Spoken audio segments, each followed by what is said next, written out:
প্রত্যেককে স্বাগত। আজকে আমাদের আলোচনার বিষয় স্পিনোজা। সেকেন্ড সেমিস্টার পাশ্চাত্য দর্শনে তোমাদের স্পিনোজার সমান্তরালবাদ পাবে। প্রথমে আসি স্পিনোজার সমান্তরালবাদ বলতে কী বোঝো। তাহলে আমাদের যে দৈহিক এবং মানসিক অবস্থার একটা কিন্তু যুগ্ম সত্তা পরিলক্ষিত করা যায়, এবং আমাদের মধ্যে এই দুই অবস্থা নিবিড়ভাবে কিন্তু আছে এবং পরস্পরকে প্রভাবিত করে। কখনো মানসিক অবস্থা দৈহিক অবস্থাকে, আবার কখনো দৈহিক অবস্থা মানসিক অবস্থার উপর কিন্তু প্রভাবিত এবং নিয়ন্ত্রিত করে।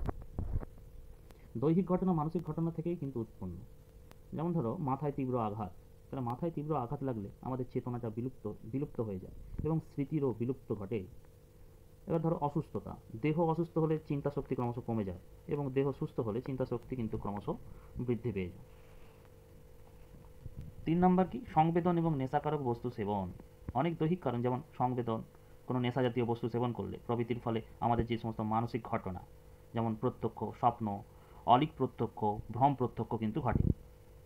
আবার মানসিক ঘটনা দৈহিক ঘটনাকে উৎপন্ন করে, যেমন রাগ ভয় প্রভৃতি আবেগ দৈহিক পরিবর্তনের মাধ্যমে প্রকাশ পায়। যেমন ভয় পেলে আমরা পলায়ন করি, দুঃখ পেলে আমরা কাঁদি। আবার 2 নম্বর ইচ্ছা দেহকে পরিচালিত করে, যেমন আমার ইচ্ছা হলো তাই হাত তুললাম। আবার দেখো মানসিক আঘাত দেহকে দুর্বল করে। আবার মন আনন্দিত হলে দেহের এবার শক্তি বৃদ্ধি পায়। এইভাবে বাস্তব ক্ষেত্রে কিন্তু দেহ এবং মন একে অপরের উপর কিন্তু কার্যকারণ রূপে ক্রিয়া প্রতিক্রিয়া করে। দেহ মনের সম্বন্ধকে কেন্দ্র করে দার্শনিকদের কি সমস্যা রয়েছে। প্রথমত, যে সত্তা, দেহ ও মন দুটি কিন্তু স্বতন্ত্র সত্তা, না অভিন্ন সত্তা। 2 নম্বর কি, কার্যকারণ সম্বন্ধ। দৈহিক ঘটনা ও মানসিক ঘটনার মধ্যে কোনো কি কার্যকারণ সম্বন্ধ আছে বা নেই। কার্যকারণ সম্বন্ধের ব্যাখ্যা, যদি কার্যকারণ সম্বন্ধ থাকে তবে তা কিভাবে আছে সেটা ব্যাখ্যা করা যাবে। আরেকটা প্রশ্ন হয় যে কার্যকারণ সম্বন্ধে প্রত্যক্ষের ব্যাখ্যা। যদি কার্যকারণ সম্বন্ধ না থাকে তবে দৈহিক এবং মানসিক ঘটনার মধ্যে যে কার্যকারণ সম্বন্ধ প্রত্যক্ষ করি তা কিভাবে পাওয়া যাবে। সুতরাং স্পিনোজা তার সমান্তরালবাদের মাধ্যমে দেহ ও মনের সমস্যা সমাধানের চেষ্টা করেছেন, এবং স্পিনোজার সমান্তরালবাদ অনুসারে দ্রব্য সমান ঈশ্বর সমান প্রকৃতি, অতএব দেহ ইজিক্যাল টু মন। তাহলে স্পিনোজা মনে করেন যে দ্রব্য সমান ঈশ্বর সমান প্রকৃতি, ঠিক আছে।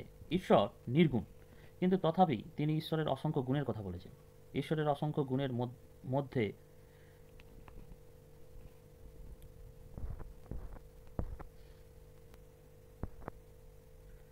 দুটি গুণ মানুষের ইন্দ্রিয়গোচর হয়।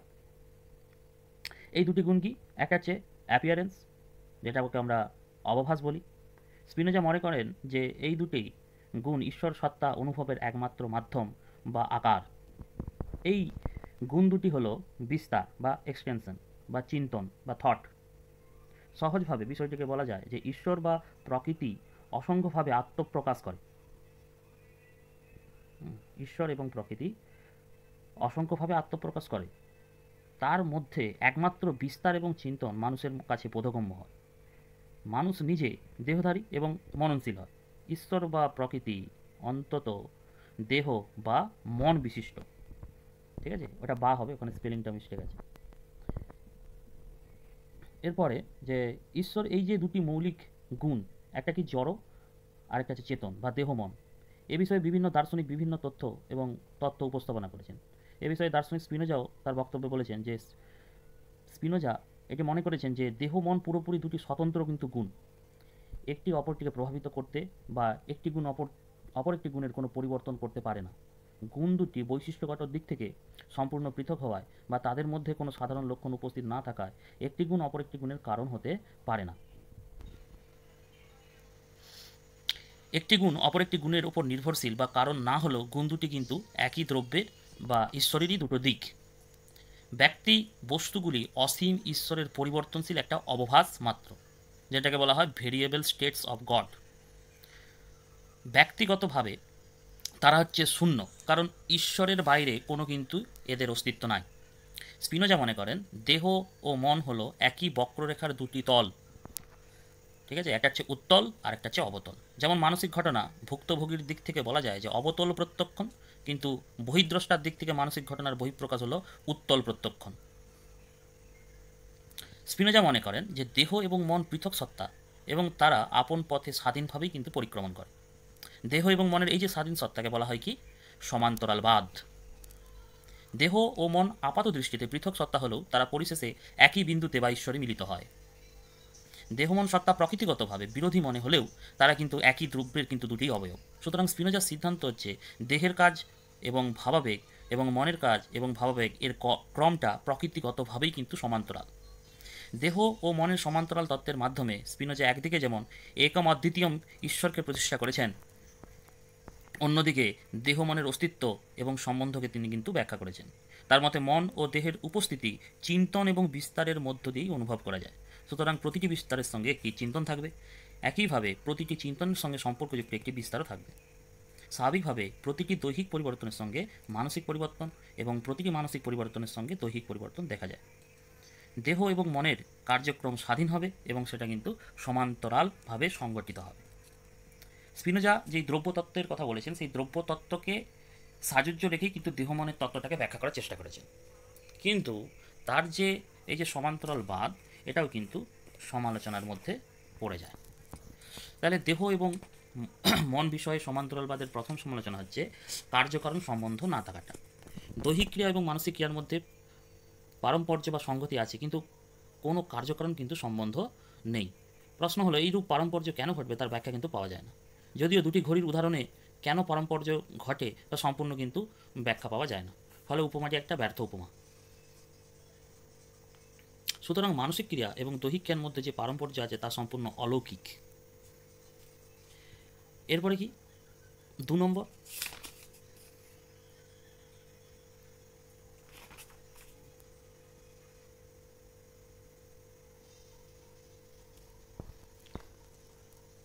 নম্বরটা হচ্ছে যে দৈহিক বৃত্তির উল্লেখ নেই।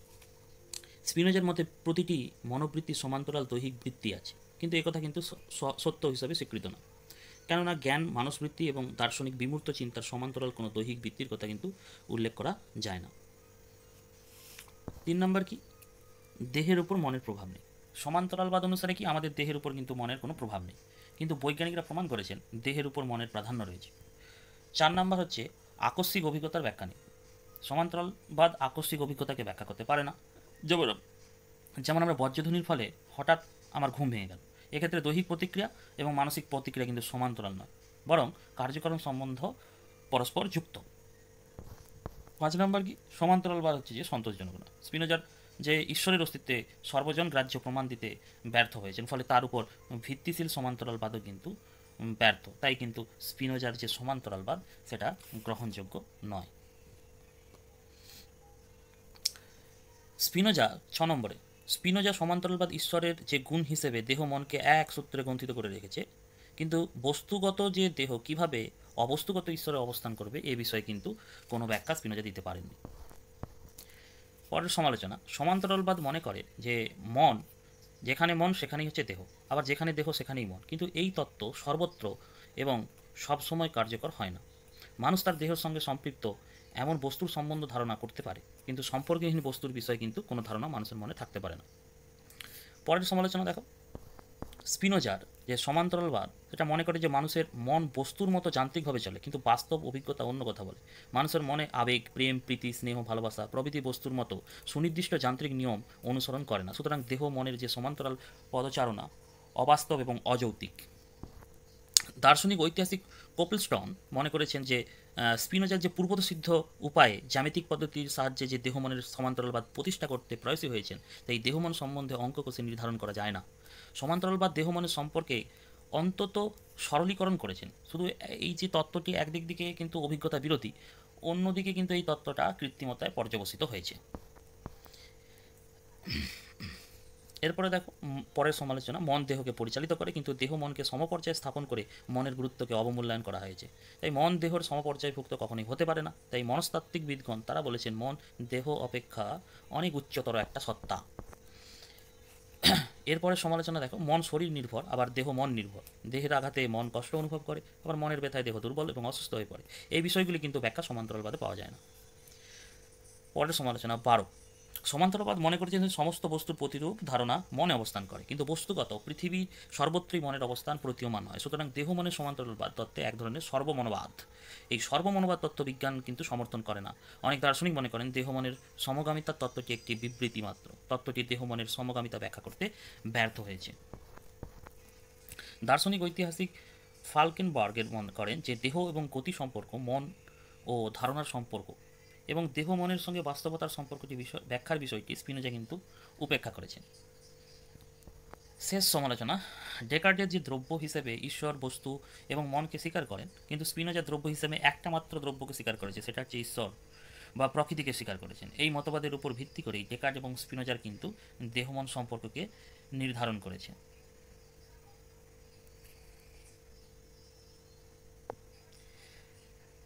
তাই এই মতবাদটাকে ততটা সমান্তরালবাদকে কিন্তু সেরকমভাবে কোনো স্বীকার করা যায় না। সমান্তরালবাদ এইভাবেই কিন্তু খণ্ডন করা হয়েছে।